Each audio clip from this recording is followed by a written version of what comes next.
እኔ ኦልሞስት ለ17 ዓመት ሰርቻለሁ እና አረብ ሀገር የእውነት ለመናገር ይች ልጅ ሀገሯ ትንሽ ቪዲዮ ሲመጣልኝ ታስቀኛለች እና አያታለሁ። የሆነ በቃ እንትኗ ደስ ይለኛል። እንደ ኮሜዲ ነው የምታወራው እና ደስ ይለኛል እና አያታለሁ እና ሀገሯ ገብታ በቃ ምን ልታሳየን ይሆን ምናምን በጣም መምጠርላት በቃ ማየት የእሷ ሀገሯ ገብታ ምን አይነት ለመዳሟ መዳም ቤት እንደዛ የምትሆን ልጅ ከቤቷ ስትሄድ ደግሞ ቤቷ ደግሞ እንዴት አድርጋ ስተካከላለች ምናምን እያልኩኝ እያሰብኩ ነበረ እና ጭራሽ 17 ዓመት ነው የሰራችው እና ከ17 ዓመት በኋላ ሰው ልቤን ሰበረው፣ ሰው ፍቅር አልሰጠኝም፣ በፍቅር አላደግኩም ምናምን ብላ እንዲሁም ተነቃቃኝ ነበር ሁሉ ነው ማለት በቃ ምንም በቃ ደስ ሲል ሰው ቤት ሆና ግን ደስተኛ ናት ምናምን በቃ ዘና ትላለች ምናምን እላለሁ። ለካ ከቪዲዮ በኋላ ምን እንዳለ አናውቅም። እና እውነት ለመናገር በጣም ስታለቅስ ደበረኝ።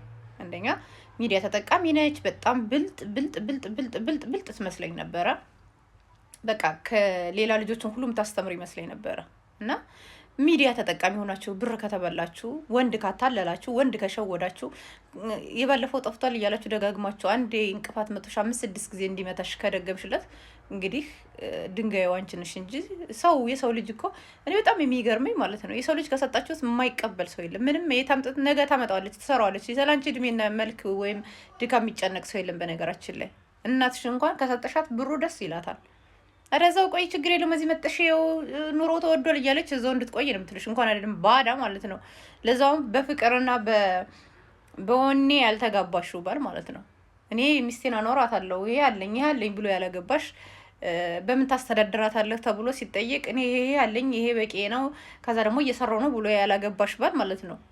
አረብ ሀገር ዙረሽ ሂደሽ ለምታስተዳድሪው ባል ባታገቡስ? አንዳንድ ጊዜ አረብ ሀገር አግብታችሁ አረብ ሀገር የምትሄዱ ሰዎች ባታገቡስ? ስትመለሱ እኮ ህይወታችሁን እየኖራችሁ ባል ማግባት ትችላላችሁ።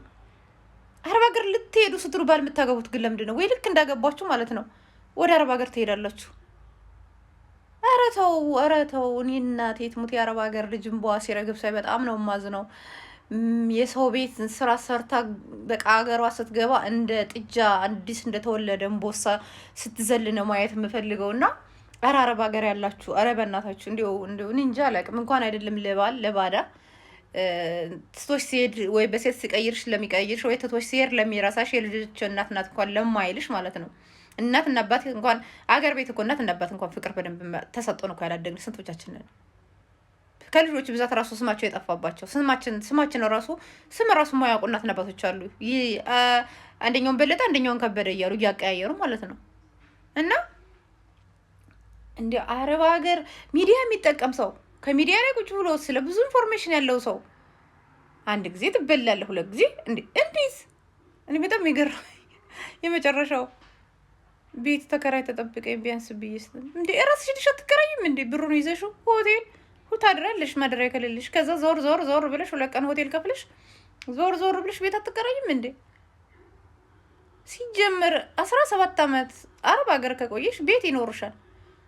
ቤት ካለሽ ደግሞ ሆቴልሽን ዘጭ ብለሽ ታርፊያለሽ። ቀለል ያለ ሆቴል ይኖራል በእርግጠኝነት። ቤተሰብ ከሌለሽ ቤተ ዘመድ ከሌለሽ እህት ደግሞ አለኝ ብለሽ ከእህትሽ ጋር ያረፍሽው እህት ደግሞ እህት ናት። መቼም ከውጭ ሀገር ብትወጪም ያው አስቤዛውን ብትገዥም ምንም ብትይ ለሆቴል የምታወጪውን ከእህትሽ ጋር ታወጫለሽ፣ ችግር የለውም። ያለዛ ደግሞ ሆቴልሽን ትይዛለሽ። እና በጣም በቃ አርብ ፈጣሪ እንደዚህ አይነት ሰው ደግሞ ሲሆን ያናድዳቸዋል፣ ያበሳጫተዋል። የእውነት የእሷን ደስታዋን በቃ አሁን ሀገር ቤት ገብታ የምታሳየን ነገር ምናምን እያልኩ ነበር የምጠብቀው። እና ስታለቅስና እንደዚህ ሆንኩኝ እንደዚህ ያደረገኝ ባሌ ምናምን ስትል ትላላችሁ። እኔ ትናንሾቹ ቢበሉ ከኛ በታች ያሉ ህጻናቶቹ በፍቅር ገና አፍላ እድሜ ላይ ያሉት በፍቅር አብረው ቢበሉ እንፈርድባቸዋለን፣ እንቀጠቅጣቸዋለን። እንግዲህ ውሃ ዋጥ ያደረገች ናት። ውሃ ዋጥ ያደረገች ስደት 17 ዓመት ምንም እኔ ባይኖረኝ ይሻላል ወንድ ከሚበላው ምንም ቢያንስ ለራሴ እየለበስኩ እየበላሁበት እየጠጣሁ ነው። እና አረብ ሀገር ያላችሁ ልጆች እውነት ሌላ ሀገር ያሉት ቢበሉ ማለት ነው ከሌላ ሀገር ያሉ ሰዎች ቢበሉ እንኳን እንደገና ያንን ብር የማምጣት እንደ ድሮ ባያመጡትም እንኳን ግማሹን ያመጡታል። ምክንያቱም ቢያንስ አይቸግራቸውም። ቢያንስ እንደዚህ ተበላን ብለው ቪዲዮ የማይሰሩት ለምንድነው ታውቃላችሁ? በቆራጠኝነት ይሰሩታል፣ ያገኙታል። በጧትም በማታም ሰርተው ማለት ነው። አረብ ሀገር ግን የመዳምን ግልምጫና እንደ ቢችሉ እኮ ቢገሉ ሁሉ ደስ ይላቸዋል። በውስጥ ሀቢብቲ እያለችሽ ማለት ነው። ባፏ በውስጧ ግን እች ሀበሽያ ከዳማ እያለችሽ ማለት ነው። የሰራሽውን ብር እንኳን አይደለም ለባዳ ማለት ነው ለወንድምና ለእናት ለአባት ራሱ መስጠት እንዴት ያንገበግባል። አንድ ሳንቲም ማለት ነው። አንድ ሳንቲም ገና አንድ ወንድ ልጅ ማለት ነው ትንሽ ብር ልካችሁ በዛም ካልተቀየረ ሲጀመር ለምንድን ነው ወንድ ልጅ የምትቀየሩት? እናቱ ናችሁ እናንተ አባቱ ናችሁ። እሺ ተጋብታችሁ ትዳር ኑሮን ማሸነፍ አቅቷችሁ አንቺ ሄድሽ አረብ ሀገር ኦኬ፣ ጠብ ስታደርጊለት ገና አንድ ሁለት ጊዜ አይተሽ ኢንፎርሜሽን ነፍ አይደል? እንደ ሀገር ቤት ያለ ሰው ወሬ እንዴ ቁጭ ብሎ ቡና በጠጣ ቁጥር አይደል ወሬ የሚያራግብላችሁ? በዛን ሰዓት አንቺ ወሬሽን ለቀምቀም አድርገሽ ሳንቲምሽን ለቀምቀም አታደርጊም እንዴ?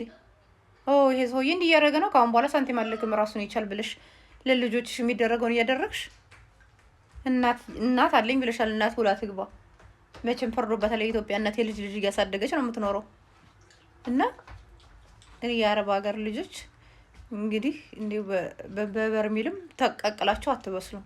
አንዳንዶቻችሁ ማለት ነው፣ ሁላችሁንም ማለት አይደለም። አሁን እቺ ሴት አሁን ተበለው ብላ እኔ በጣም ሰርፕራይዝ ነው የሆንኩት። በጣም ሰርፕራይዝ ስለሆንኩ ነው እንጂ እንደ አረብ ሀገር ልጆች ጀግና አይቻል አቅም ነው ሁል ጊዜ ማለት ነው። እንደ አረብ ሀገር ልጅ ጀግና የለም እኮ። ያንን ስራ እንዴት እንደሚሰሩት እኮ ነው የምለው። ግርግዳ፣ መሬት፣ ምን ከላይ እስከታች ሲያጸዱ በቃ ብዙ። ምክንያቱም በጣም ጎበዞች ናቸው። ከሙቀት ከሰው ትእዛዝ ጋር ስንት የተማረ ስንት ትምህርቱን ዲፕሎማውን አቋርጦ ሄዶ ህይወቱን ለመቀየር የሚሰራ ሰው አለና ማንም ብራችሁን ሲበለው ግን በጣም ያናድዳል። 10 ሰዓት እኔ እንጃ የሆነ ሰው እንደዚህ ካለኝ በአረብ ሀገር ገና ሊሄድ ነው ካለኝ በራስሽ ለእናትሽ እንኳን ሳንቲም እንዳትልኪ ነው የምለው። የሆነ ነገር አድርገሽ በራስሽ አስገቢ። ለእናትሽ የምትበላውን የምትጠጣውን ካልሆነ በስተቀር አስቀምጭልኝ ብለሽ እንዳትሰጭ ነው የምለው ለሁሉም ሰው። እናትም ቢሆን ከልጅ ልጅ ታዳላለች። እሷ ሰርታ ነገ ታመጣዋለች ትላለች። ሁሌ ስልኪው በላክሽው ልክ የምታገኝ ስለሚመስላት ማለት ነው። እሷ እዛ ልምደዋለች፣ ነገም ታመጣዋለች ሰርታ ብላ ነው የምታስበው። እንኳን አይደለም ባል ማለት ነው። ኧረ በእናታችሁ ባል ሲጀመር ሰርቶ ካላስተዳደራችሁ እኔ ያለሁልሽ ከጎንሽ ነኝ ካላላችሁ እየደገፋችሁ እኔ እናንተ ጭቃ ቤት ነው እንደምትሰሩት። ባል ሲጀመር በራሱ በሁለት እግሩ ያልቆመ ለምንድን ነው የምታገቡት? ልጃችሁ ነው፣ እናት ናችሁ እናንተ፣ ኃላፊነት አለባችሁ። ማንም እንግዲህ በራሱ መቆም ካልቻለ በራሱ መቆም የማይችል ሰው ሲጀመር ሰው ሊያቆመው ይችላል እንዴ? ሰው ሊያቆመው አይችልም። በራሱ መቆም የማይችል ሰው ሊያቆመው አይችልም። ለማንኛውም ብዙ አወራው። ፈጣሪ እውነት ልቦና ይስጣል፣ ልቦና ይስጣችሁ። የእውነት የአረብ ሀገር ልጆች ገብታችሁ ሀገር ቤት እንደምቦሳ ፈንጥዙ እንጂ አታልቅሱ። ይሄ ነው የዛሬው መልእክቴ።